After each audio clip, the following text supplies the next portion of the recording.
Have you ever stopped to think how much central bank decisions actually affect your day-to-day life? It goes way beyond just those headline interest rates.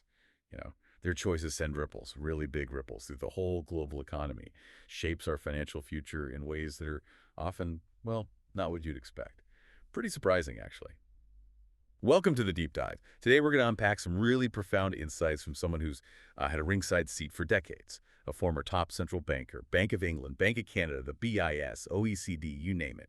Our mission here is to get a quick but, thorough grasp on monetary policy, this huge shadow of debt, and all those forces often hidden shaping our economy. We want to help you get clear on what really matters in all the economic chat right now. It's certainly been a path to get here. When I finished my PhD way back in 1969, I actually thought politics was my direction. But then those energy price shocks happened. And watching the political responses, especially in Canada, hearing arguments that the shocks had, quote, no implications because we were a net producer, which I thought was just, well, nonsense. I figured if that's what it takes to be a politician, maybe being a technocrat is more my speed. So, yeah, my whole career has been on the official side. Gives you a different perspective for sure. Okay, so to really get these global dynamics, let's start right at the basics.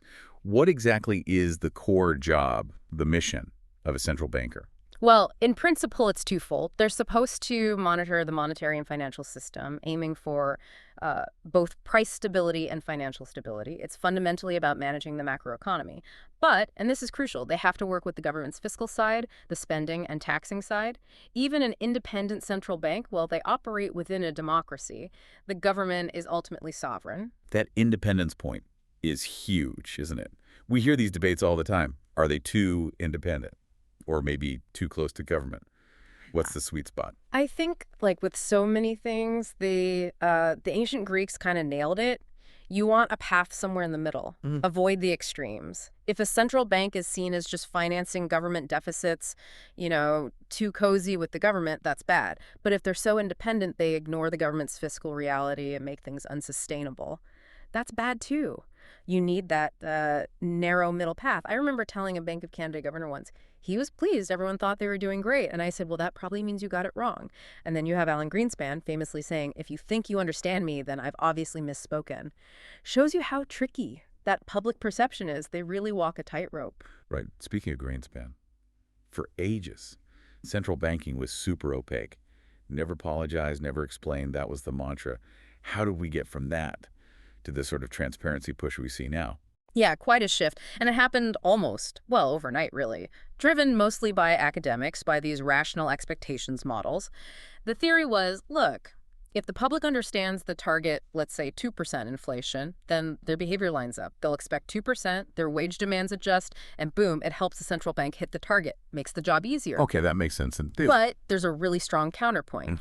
A recent paper by Jeremy Rudd at the Fed basically says there's very little evidence, theoretical or empirical, that people's expectations about the target actually influence their inflation expectations. And if that's true, wow. That's a pretty fundamental challenge, isn't it? Definitely. If that core idea, transparency shaping expectations, is shaky, what does that mean for how policy's been run for, well, decades? Especially this whole era of easy money. Exactly. My big concern, and this goes back to my BIS days, has always been about what I call ultra-easy monetary policy. It really took hold from the late 80s and then went into overdrive after the great financial crisis. We're talking negative interest rates, forward guidance, QE, printing money to buy assets, yield curve control. Now, these things might give you a short-run boost. It's sort of one-period model thinking. But they mostly work by getting people to borrow money and spend it now, bringing future spending forward. But then all that debt piles up, and it acts like a headwind against future spending. So the policy becomes almost counterproductive down the line. So the short-term fix creates a long-term drag. Pretty much, like a weight holding things back. It's a classic case of unintended consequences. And there's another big one. Easy money pushes up asset prices. Houses, stocks, you name it. The problem there is assets are mostly held by, well, wealthier people, so it makes wealth inequality worse. Plus, those higher asset prices act as more collateral, allowing people to take on even more debt. Okay, so it fuels itself in a way. Right. And this leads straight to something called financial dominance. Financial dominance, what's that exactly? It's when central banks get, frankly, scared. They become afraid to raise interest rates or keep them high because they know the private sector is drowning in debt. They worry that higher rates would trigger mass bankruptcies, maybe even cause them to lose control of the system. It's directly linked to Irving Fisher's idea from the 1930s, debt deflation. Wow. It really sounds like being caught between a rock and a hard place. And it's not just private debt, is it? Public debt, government debt. That's also a massive overhang. That must make things even riskier. Oh, absolutely. For the first time I can remember, you hear people in serious central banking circles openly wondering if governments can even afford to pay the interest on their debt. Debt service, you know. Yeah. Take the U.S. Treasury market. Something like $10 trillion in treasuries are maturing in 2025 alone. Needs refinancing. And the CBO, the Congressional Budget Office, they project the U.S. debt to GDP ratio almost doubling in the next 50 years. I mean, these numbers, Yeah. they're just not sustainable. So what happens then if governments struggle to borrow? Well, that leads you to fiscal dominance. That's when the government can't easily sell its debt. Maybe they're forced into only issuing really short-term bills, and they become more and more reliant on the central bank to basically buy the debt. Which means More money printing. And that path potentially leads towards hyperinflation. Some people call it the Latin American solution, thinking back to historical episodes there. so stark choices. Deflation from the debt collapse or hyperinflation from the money printing. Which way are we leaning? I know it's complex. It is complex. Complex adaptive systems, they can flip between different states, different equilibria. My own gut feeling. Yeah. I think the deflationary threat probably comes first, a big scare. But then governments will feel they have to do something. And that something is likely going to involve printing money on a, well, pretty massive scale, which points towards inflation being the longer run outcome. These are the kinds of deep worries you get after such a long period of these policies. Moving beyond those immediate crises, let's connect this to the bigger picture. Thinking about long-term economic health. Yeah. What was Hayek's big worry, the one that set him apart from Keynes? Right. Well, Keynes, as you know, is mostly about demand, managing aggregate demand. Hayek, he was focused much more on the supply side. Both had valid points, of course. Hayek's main concern was what he called malinvestment. Malinvestment. Yeah. His argument was simple. If interest rates are super low, money is cheap. Funding is easy. And people end up doing, well, really stupid things.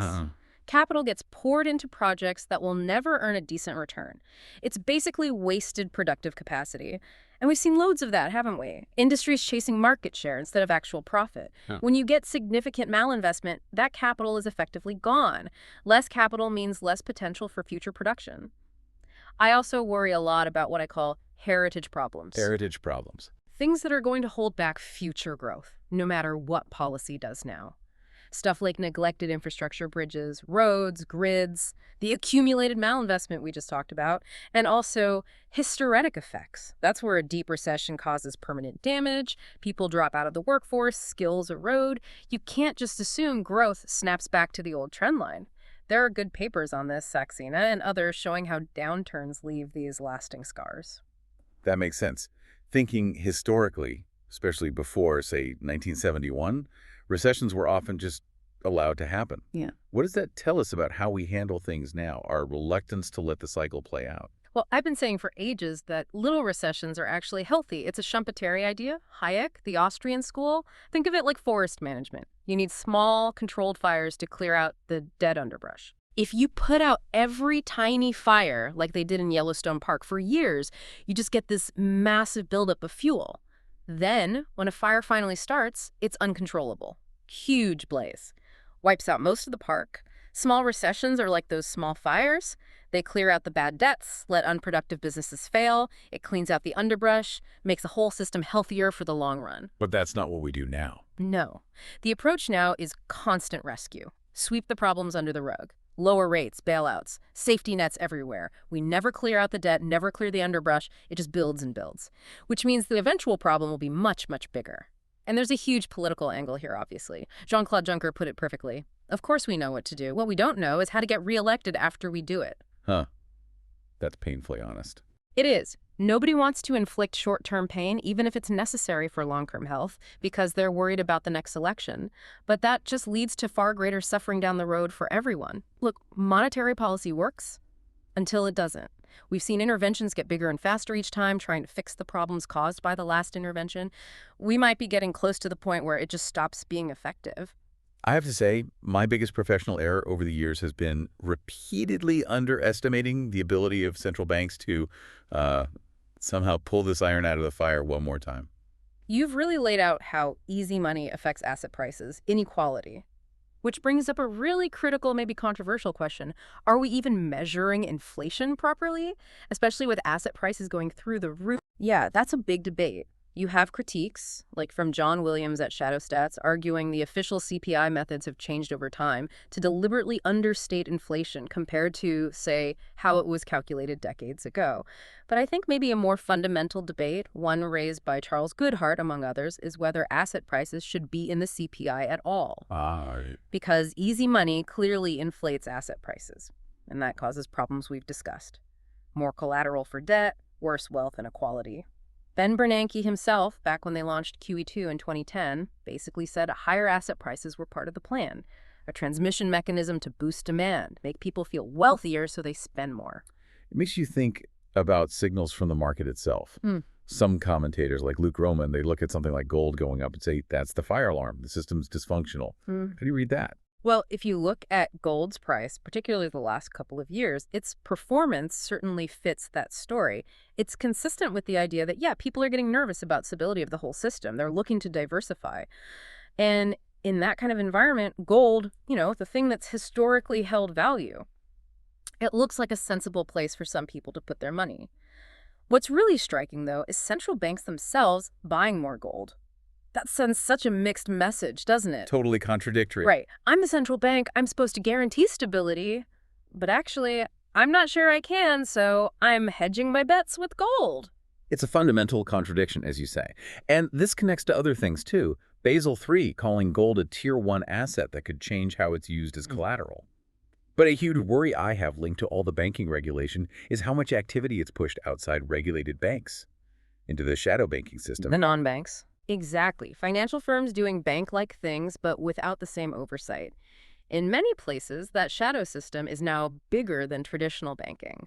And a lot of it is really opaque. So when you ask, what happens if rates go up? What are the financial stability risks? Honestly, we don't fully know because we can't clearly see who owes what to whom in large parts of this shadow system.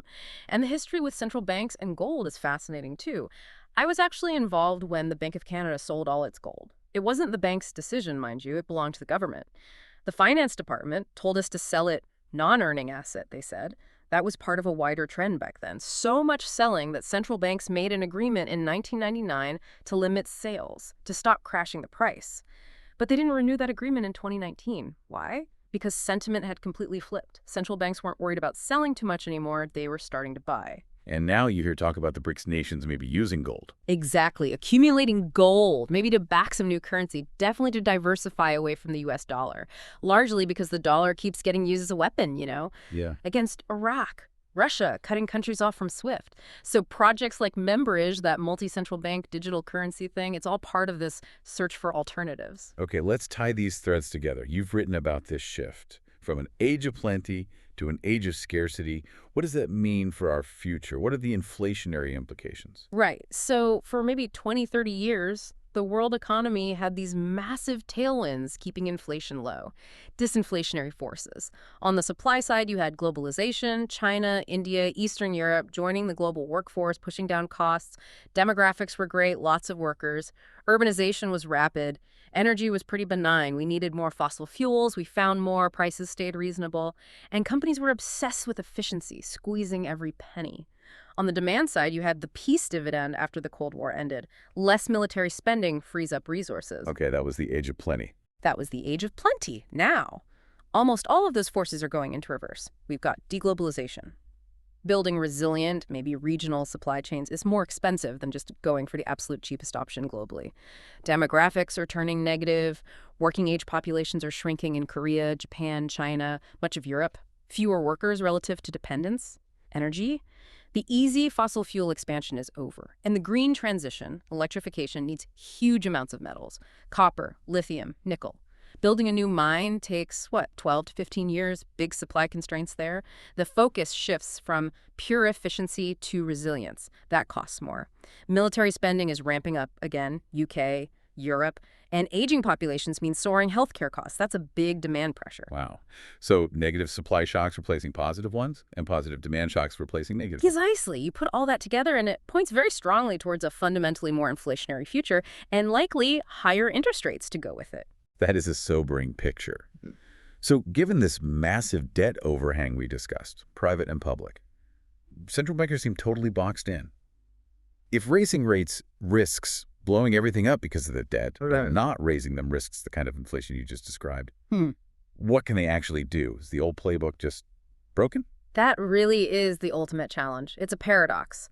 Once you pass a certain point, a certain level of debt, tightening monetary policy, raising rates could actually become inflationary. Oh, Because if it threatens fiscal dominance, if it makes the government's debt unsustainable, the government might just force the central bank to print money to cover the bills. Japan? Japan might be the sort of laboratory we're watching for this scenario, so what's the alternative? Well, what Ken Rogoff and Carmen Reinhart talked about years ago seems increasingly plausible. We might be heading back to a world of financial repression. financial repression. What does that look like? It basically means interest rates are held down artificially, administratively, maybe through capital controls, maybe rules forcing banks to hold government bonds. Rates are kept below the level of inflation. So, inflation runs moderately high, but interest rates don't keep pace. What does that do? It eats away at the real value of the debt. Exactly. It gradually inflates away the debt overhang over many years. We saw this after World War I, and to some extent after World War II. It's a slow, often quite stealthy way for the system to deleverage when explicit default or hyperinflation are deemed too painful. What a journey we've taken here. From basic central banking to, well, potential financial repression. It's just staggering, the scale of the challenges, the difficult choices facing policymakers.